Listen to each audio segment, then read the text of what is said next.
감사하며 축복합니다. 잘 되고 있습니다. 더 잘 될 것입니다. 한번 더 인사할까요? 주님 반드시 다시 오십니다. 오늘은 세상 마지막 때에 대해서, 종말에 대해서, 예수님의 재림에 대해서 간략하게 말씀을 드리고, 마지막 부분에서 마지막 때에 성도들이 어떤 삶을 살아야 할지 말씀을 드리려고 합니다. 오늘 특별히 말씀에 집중하셔야 됩니다.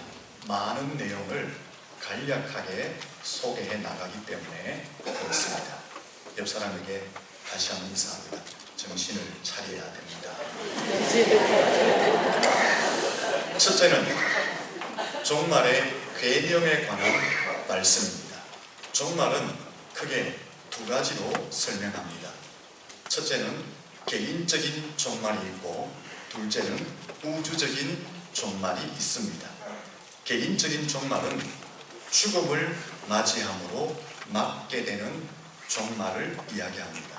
모든 사람은 죽음을 맞이함으로 개인적인 종말을 맞게 되고, 그 개인적인 종말 이후에는 심판대 앞에 서게 됩니다.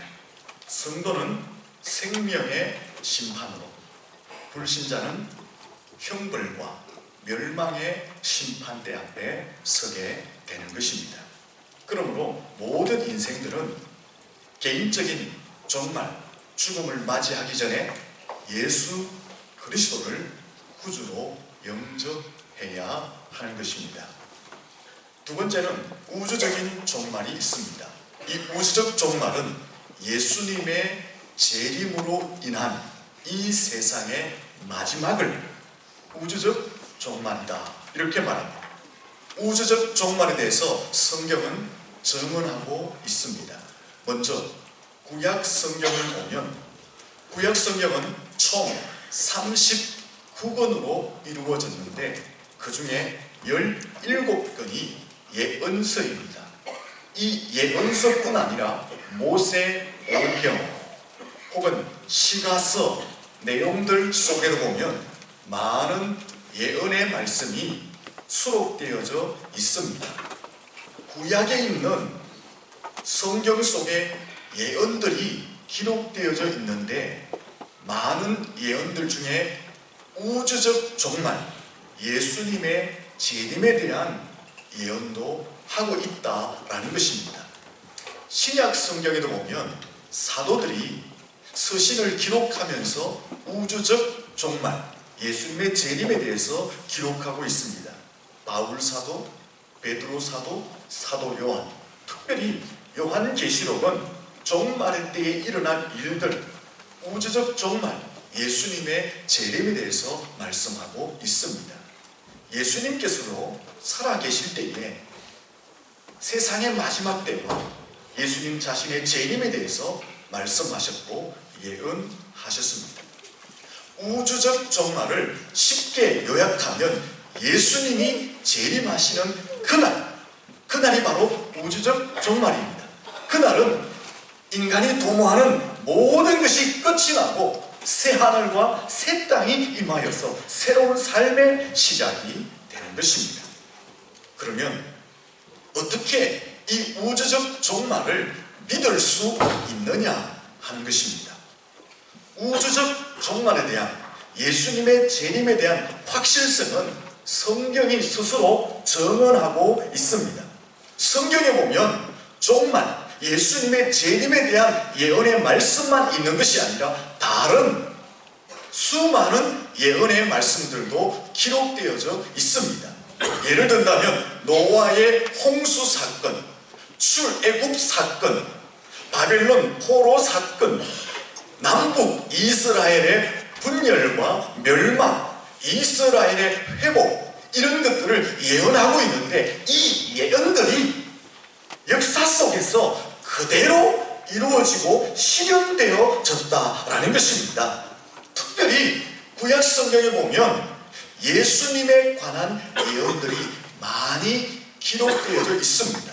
동정녀 탄생, 베들레헴에서의 탄생, 애굽으로 피난 가실 것, 예수님의 유년 시절, 예수님의 사역들, 예수님의 십자가의 죽으심, 예수님의 부활, 예수님의 성천에 대해서 구약 성경은 예언하고 있습니다. 이 예언들은 수백 년, 수천 년 전에 예언되어진 것입니다. 그런데 예수님이 이 땅에 2000년 전에 역사 속에 오심으로 말미암아 그 예언들이 다 이루어지고 성취되어졌다라는 것입니다.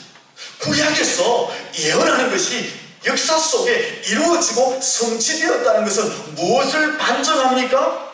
우주적 종말, 예수님의 재림이 반드시 있을 것을 변증하고 있는 것이다 라는 것입니다.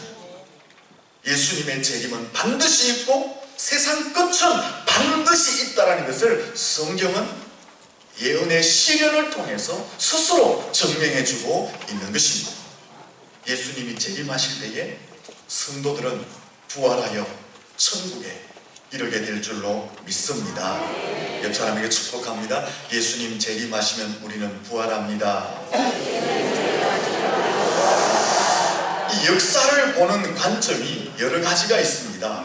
첫 번째 관점은 역사는 돌고 도는 것이다 라고 하는 원형적 사관이 있습니다. 역사는 끊임없이 돌고 돌아서 반복되어지고 순환되는 것이다 라고 주장하는 사관입니다. 또 하나의 사관은 이 역사는 끊임없이 돌고 돌지만 나선형처럼 앞으로 계속 전진해 나간다 라고 보는 사관이 있습니다. 기독교적 사관은 직선적 사관입니다. 시작이 있으면 끝이 있다라는 직선적 사관이 기독교적 사관입니다. 하나님의 창조에 의해서 역사가 시작되어졌고 계시록 22장에 있는 말씀처럼 예수님이 재림함으로 말미암아 역사가 종결되어진다. 창조에 의해서 시작되어지고 역사는 재림으로 끝이 난다는 직선적 사관을 성경은 말하고 있는 것입니다. 그렇습니다. 이 역사의 화살은 이미 활시위를 떠났고 그 마지막을 향해서 날아가고 있습니다. 이 사실은 역사의 활이 마지막을 향해서 날아가고 있다는 이 사실은 사람들이 알든 알지 못하든 믿든 믿지 않든 분명히 이루어지고 실현되어질 사실인 줄로 믿습니다. 옆 사람에게 인사합니다. 역사의 끝은 있습니다. 그러면 역사의 끝은 언제 오느냐? 어느 때 오느냐? 예수님의 재림은 언제 오느냐? 역사의 끝은 언제이죠? 예수님의 재림은 언제입니까? 하나님만 아시고 아무도 모른다라고 성경은 말씀하고 있습니다. 사람은 물론이고 예수님 자신도 모르고 천사도 모르고 성령도 모르고 오직 성부 하나님만 역사의 마지막 예수의 재림을 아신다라고 성경은 말하고 있습니다. 마가복음 13장 32절에 보면 그날과 그때는 아무도 모르나니 하늘에 있는 천사도 아들도 모르고 아버지만 안다라고 했습니다. 사도행전 1장 7절에 보면 때와 시기는 아버지께서 자기의 권한에 두셨으니 너희의 알 바가 아니다라고 말씀하셨습니다. 종말의 때는 예수님의 재림은 하나님만 아신다. 이것은 하나님의 고유한 권한이라고 말씀하고 있습니다. 그러므로 종말에 대해서 예수님의 재림에 대해서 맨날 매달 며칠에 몇 년 매달 며칠에 종말이 임하고 예수님이 재림하신다. 언제 그때 그 시기를 말한다면 어떤 사람이든 어떤 집단이든 어떤 단체이든 불문하고 이단 사이비입니다. 혹은 신비주의자들입니다. 주변에 어떤 사람이든 어떤 집단이든 어떤 단체이든 종말의 때를 예수님의 재림의 때를 꼬집어서 이야기한다면 이단이고 사입이고 신비주의자. 성경은 종말의 때는 예수님의 재림의 날은 하나님만 아시고 그것은 하나님의 권한이라고 말씀하고 있습니다. 그래도 종말에 대해서 궁금합니다. 그래도 그 때를 알고 싶습니다. 그래도 거기에 대한 호기심이 많이 있습니다. 그래서 성경을 보면 정확한 날짜는 말씀하지 않지만 그때 일어날 징조들에 대해서 말씀하고 있습니다. 마지막 때에 있을 징조, 예수님의 재림의 때가 가까웠다라는 현상들, 그런 것들을 성경에서는 말씀하고 있다라는 것입니다. 이런 일이 있으면, 이런 현상이 있으면, 이런 징조가 있으면 마지막 때가 가까웠다, 예수님의 재림의 때가 가까웠다라고 성경은 말하고 있는 것입니다. 그러면 그 일, 그 현상, 그 징조가 무엇이냐 하는 것입니다. 지금부터 그 징조들에 대해서 간략하게 소개합니다. 마태복음 24장에서 예수님이 말씀하신 마지막 때에 나타날 징조를 근거로 해서 말씀을 드려보겠습니다. 첫째, 마지막 때는 어떤 징조가 있느냐? 가짜 예수가 등장하여서 내가 예수다, 내가 구세주이다 하며 사람을 미혹합니다. 한번 따라하겠습니다. 가짜 예수가 등장한다. 자칭 자신이 예수라고 말하는 거예요.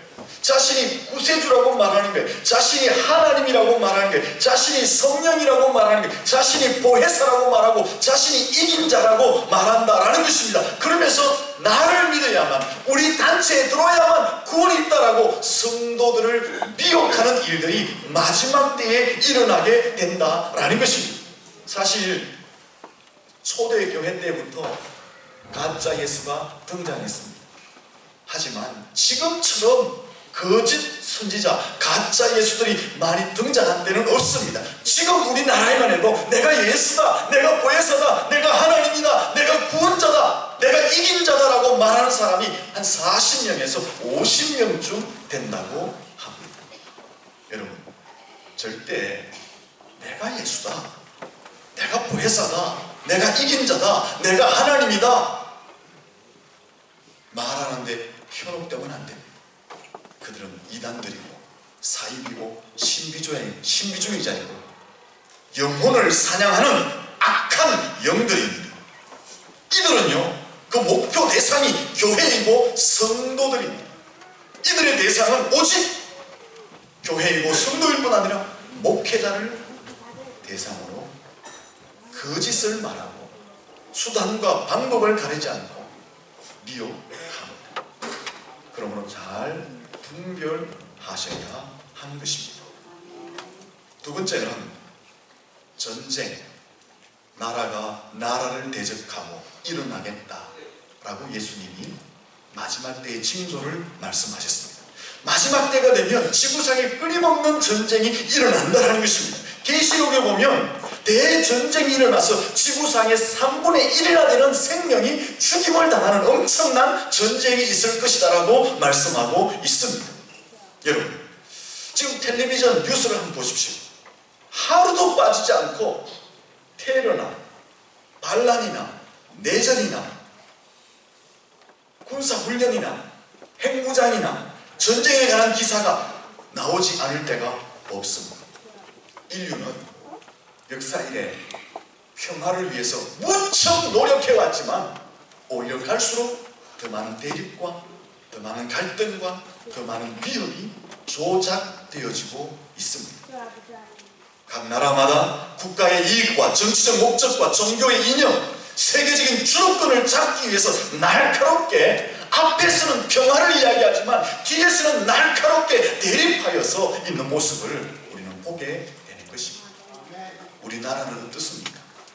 그 대립 속에서 아직도 전쟁을 끝맺지 않는 휴전 국가로 그 한가운데 서 있습니다. 가장 전쟁의 위협의 한중간에 있는 나라로 우리나라는 서 있습니다.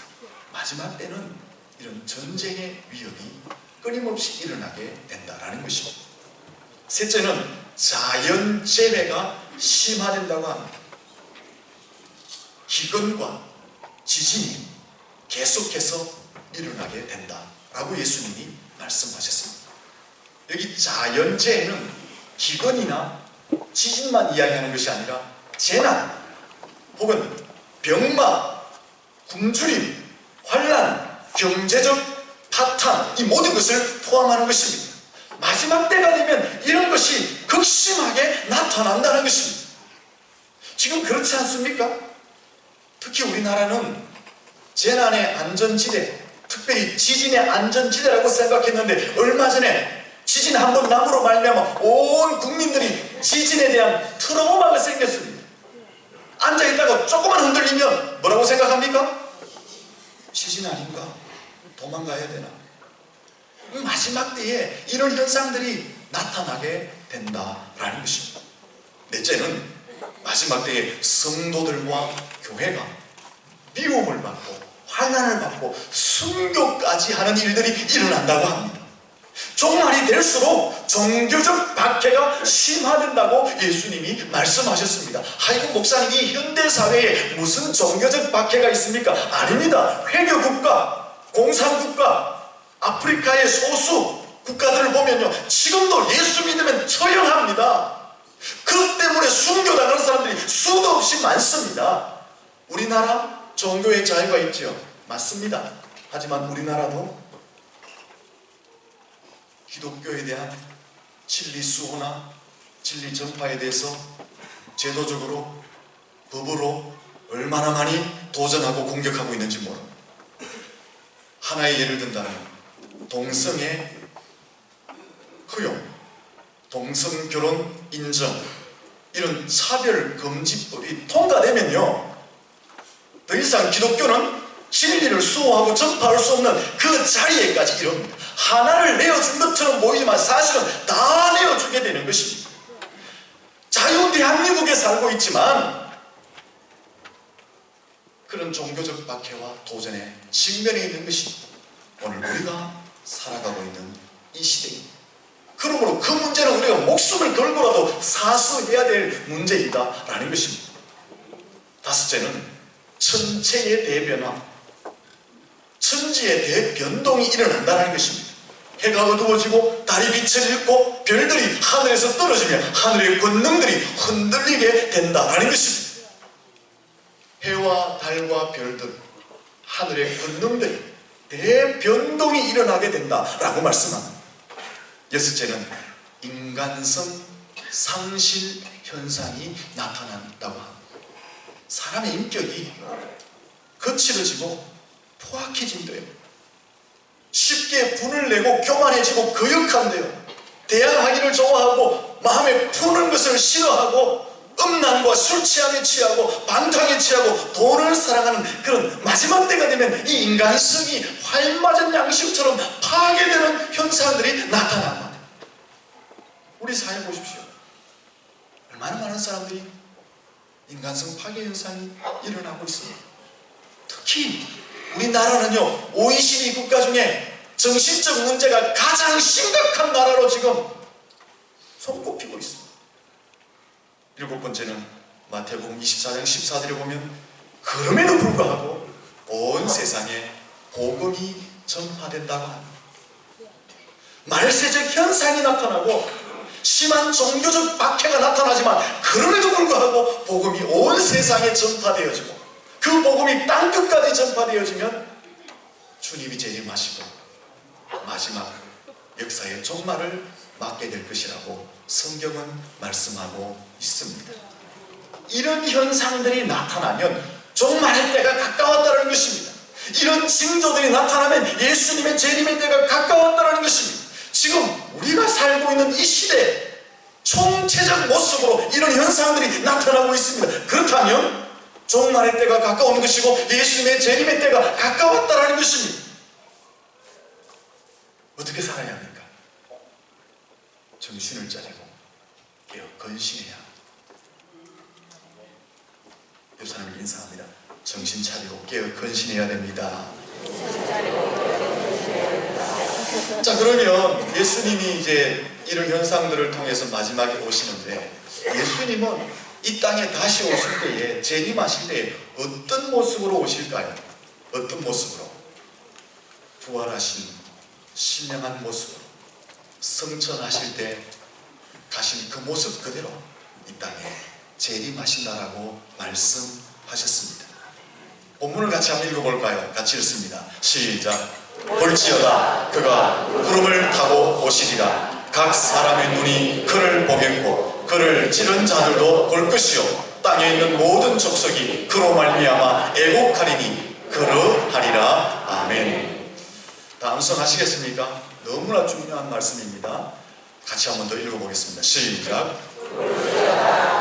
그가 구름을 타고 오시리라. 각 사람의 눈이 그를 보겠고 그를 찌른 자들도 볼 것이요 땅의 모든 족속이 그로 말미암아 애곡하리니 그러하리라. 아멘. 요한계시록 1장 7절 말씀. 자, 한번 암송해 봅시다.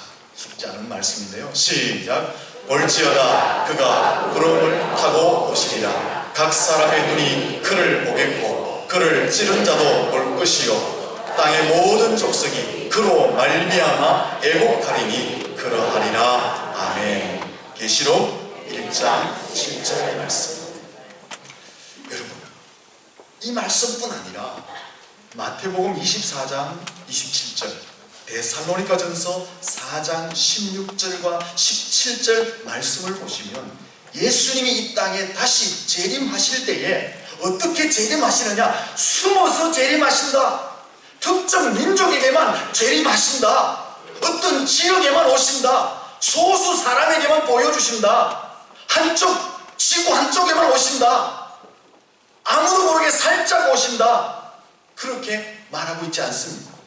그리고 예수님이 재림하실 때는 이 땅에 어떤 사람이 출생했어요. 그 사람이 성장했어요. 성장하다가 성령을 받아가지고 내가 성령을 받았으니까 내가 예수다, 그런 모습으로 온다라고 말하지 않습니다. 예수님의 재림은 어떻게 오시느냐? 부활하시고 구름 타고 승천하신 모습 그대로, 신령한 모습으로 변화된 모습 그대로 모든 사람들이 보는 앞에서 공개적으로 재림하신다라고 말씀하셨습니다.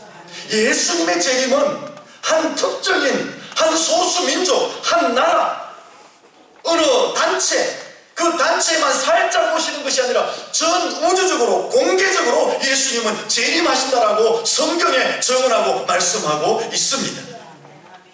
여러분, 예수님은요 살짝 안 옵니다. 물론 언제 올지 갑자기는 오시지만 어느 이단 단체, 어느 한 민족, 어느 한 국가, 어느 살기 좋은 땅, 거기에만 오는 것이 아니라 예수님의 재림은 이미 변화된 신령한 모습으로 구름을 타고 전 우주적으로 공개적으로 이 땅에 재림하는 줄로 믿습니다. 모든 사람의 눈이 그를 보도록 공개적으로 임재하시는 줄로 믿습니다. 이단, 사이비, 신비주의자들은 전부 다 그걸 부인합니다. 이단, 사이비, 그들을 보시면 그들의 교주가 구세주라고 말하거든요. 그들의 교주는 사람을 통해서 출생한 사람들이에요. 그들도 유년 시절을 거쳤고 어느 순간 성령을 받은 다음에 자기들이 돌아버린 거예요. 누구로? 착각한 거예요. 자기가 예수처럼. 그럼에도 불구하고 많은 사람들이 거기에 유혹되어 넘어져가고 있습니다.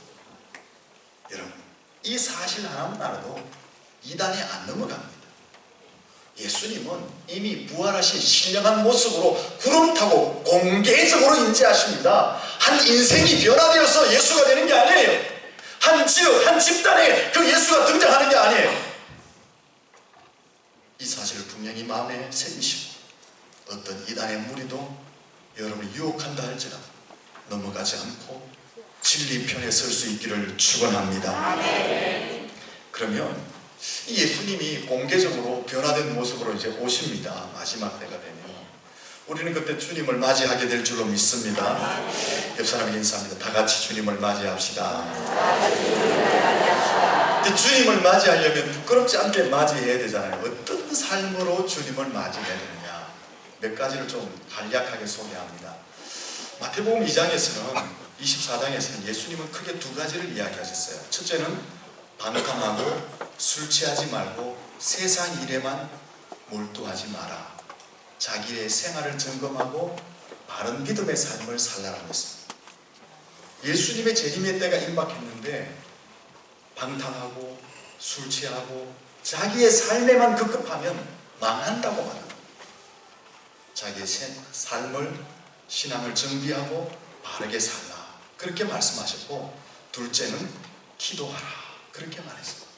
마지막 때가 되면 무엇을 할 것이냐? 기도하라, 그렇게 말했습니다.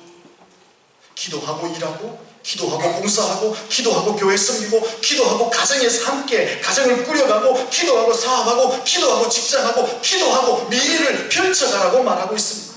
마지막 때가 가까울수록 뭘 해야 되느냐? 기도로 시작하고 기도로 맞춰라, 그렇게 말씀하고 있는 것입니다. 베드로는 마지막 종말의 때 어떻게 살 것이냐?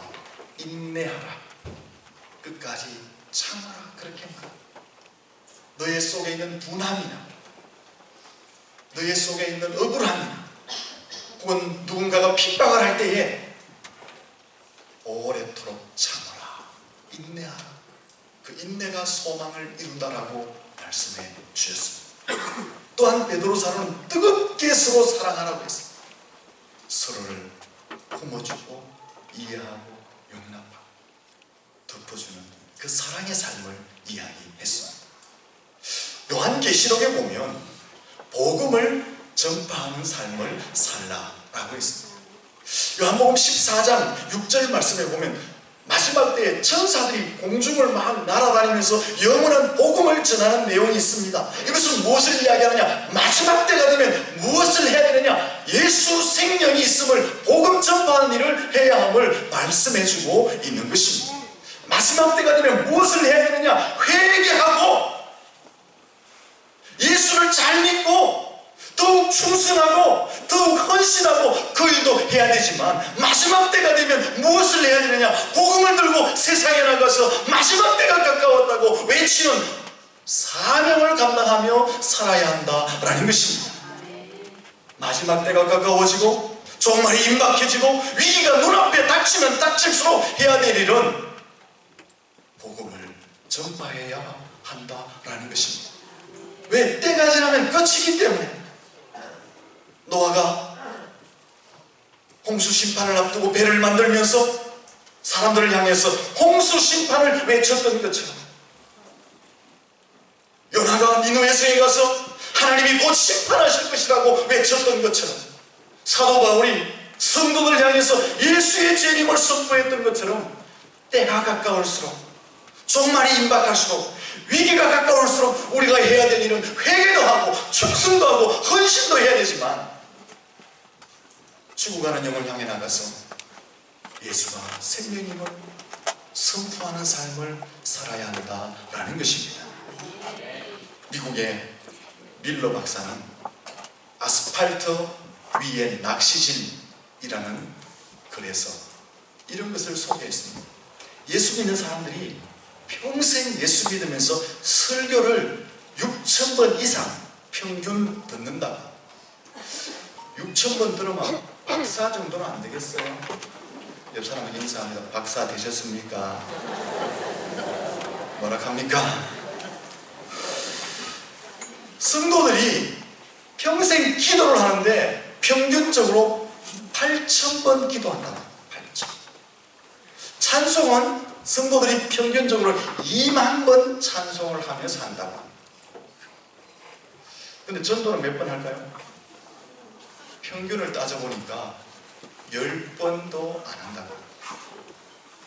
이것은 하나님의 뜻을, 하나님의 은혜를 망각하고 거부하는 불신앙이다. 책망을 받을 일이다. 회개하고 예수 잘 믿고 교회 잘 섬기는 것도 중요하지만 복음을 전하는 것이 하나님의 뜻이다라고 말을 했습니다. 하나님이 가장 기뻐하는 일이 뭐예요? 하나님이 가장 소망하는 일이 뭐냐? 바로 전도라는 것입니다. 그래서 마지막 때가 가까울수록, 종말이 임박할수록, 예수님의 재림이 다가올수록, 위기가 더 급박해질수록 우리가 해야 될 일은 무엇입니까? 한 생명이라도 더 구원하기 위해서 그 아버지 하나님의 심장을 가지고 나아가서 예수 그리스도를 선포하는 삶을 살아야 한다라는 것입니다. 여러분, 나가서 전도지 한 잔 주는 것, 예수 믿으세요 라고 한마디 하는 것, 너무 작아 보이고 너무 초라해 보이지만 그것 하나가 어쩌면 한 인생의 운명을 뒤바꾸어 놓을 수도 있게 되는 것입니다. 초라하게 여기지 마십시오. 부끄럽게 여기지 마십시오. 그 한 잔, 그 한마디가 한 인생을 바꾸어 놓게 되는 것입니다. 결론을 내려보겠습니다. 존 웨슬레에게 어떤 젊은이가 질문을 했습니다. 여러분도 한번 답해 보시면 좋겠어요. 이런 질문을 했습니다. 만약 내일 밤 12시에 하나님이 당신을 부르신다면 지금부터 그 시간까지 무엇을 하시겠습니까? 만약에 여러분들을 내일 밤 12시에 하나님이 부른다면 지금부터 여러분은 그 시간까지 뭘 하겠습니까? 네? 가족들하고 맛있는 거 먹고 그래 하겠어요? 기도하겠어요? 존 웨슬리는 이렇게 대답했습니다. 나는 지금까지 살아왔듯이 하던 일을 그대로 할 것입니다. 간단하게 말했습니다. 마지막 날이라고, 죽음이 임박했다고, 종말이 왔다고 세상스럽게 호들갑 떨고 그렇게 하지 않겠다는 것입니다. 지금 내가 살던 이대로 시간을 보내다가 내 종말을 맞이하겠다. 여러분, 바로 이것이 종말에 대한 바른 자세인 줄로 믿습니다. 지금까지 기독교 역사를 한번 보십시오. 예수님의 재림, 종말, 마지막 때가 임박했다라고 주장하면서 일상적인 삶을 정리하라고, 세상과 인연을 끊으라고 소리친, 지금도 소리치고 있는 이단, 사이비, 신비주의자들이 얼마나 많이 있습니까? 위기를 조장하면서 재산을 뺏고 몸을 뺏고 인생까지 망치는 그런 이단, 사이비, 신비주의자들이 얼마나 많이 있습니다. 성경은 결코 그렇게 말하지 않습니다. 내일 종말이 와도, 내일 예수님이 이 땅에 재림하셔도 오늘 네가 할 일을 하라고 말씀하고 가르치고 있는 줄로 믿습니다. 평소에 공부를 잘하면 시험이 언제 와도 걱정이 없습니다. 마찬가지입니다. 우리가 평소에 신앙생활 잘하면 내일 예수님이 오셔도 오늘 호들갑 떨지 않습니다. 내일 예수님 오신다고 오늘 회개하고 가슴치고 통곡하고 그렇게 하지 않습니다. 평소에 신앙생활 잘하면 지금 예수님 오셔도 아멘, 주 예수여 어서 오시옵소서, 주님을 기쁨으로 영접하게 될 줄로 믿습니다. 잘 아는 말씀, 스피노자가 이런 말을 했습니다. 내일 지구의 종말이 온다 할지라도 나는 사과나무 하나를 심겠다. 내일 마지막이 와도 나는 지금 내 할 일 하겠다는 거예요. 예수 믿는 사람들이 바로 이렇게 살아야 됩니다. 내일 종말이 와도 학생들은 뭐 해야 돼? 공부해야 돼. 직장인들은 내일 종말 온다고 집어치우는 것이 아니라 직장에 나가서 근무해야 됩니다. 사업을 하는 사람은 내일 종말 온다고 다 집어치우는 게 아니라 사업장에 가서 사업을 하는 거예요. 내일 종말이 와도 성도들은 교회를 섬기고 전도하는 일을 원래 하던 대로 해야 될 줄로 믿습니다. 이게 종말을 준비하는 삶이라고 성경은 말합니다.